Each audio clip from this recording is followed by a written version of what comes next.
Study of dream state. The philosophy of dreams.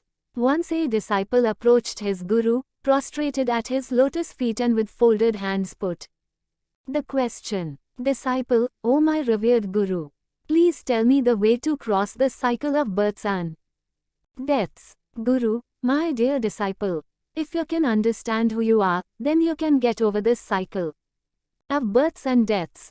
Disciple, O Guru, I am not so foolish as not to understand me.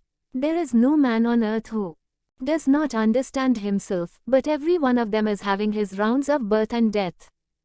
Guru, no.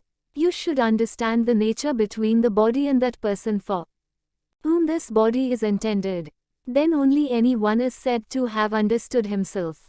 Disciple, who is the person to whom this body belongs? Guru, this Deha body belongs to the Dehi Atman.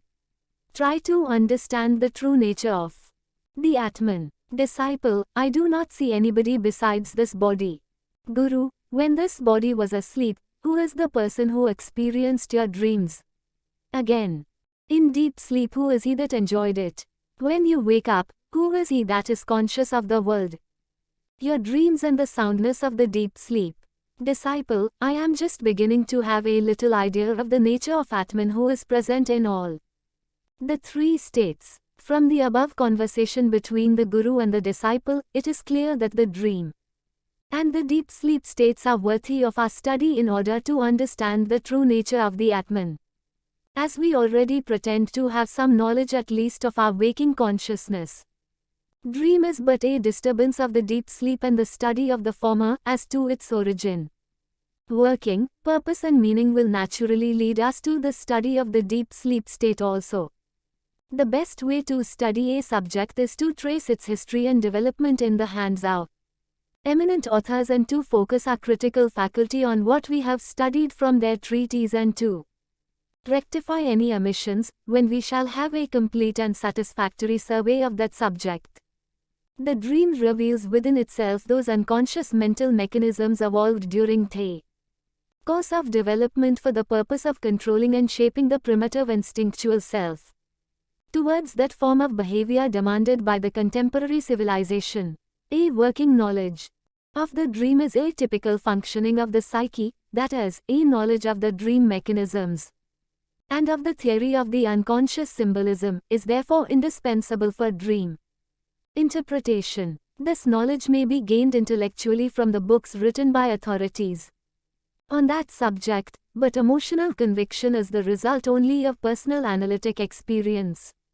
Dream should be considered as an individual psychical product from the storehouse of specific experience, which indeed the dreamer may in consciousness neither remember nor know that he knows. In the analysis of a dream, one would say that the assimilation of knowledge of the unconscious mind through the ego is an essential part of the psychical process. The principle involved in valid explanation is the revelation of the unknown, implicit in the known in terms of the individual. This principle underlies all true dream interpretations.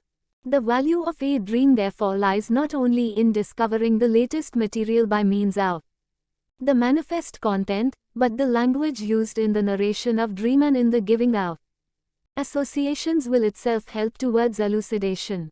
The subject of dream and its analysis will be, therefore, a most interesting one in understanding the true nature of the individual. We, therefore, quote in the following pages relevant extracts from the lectures of Sigmund Freud, the famous authority on that subject, and will evolve it further, if necessary, by the help of the knowledge we get from the Indian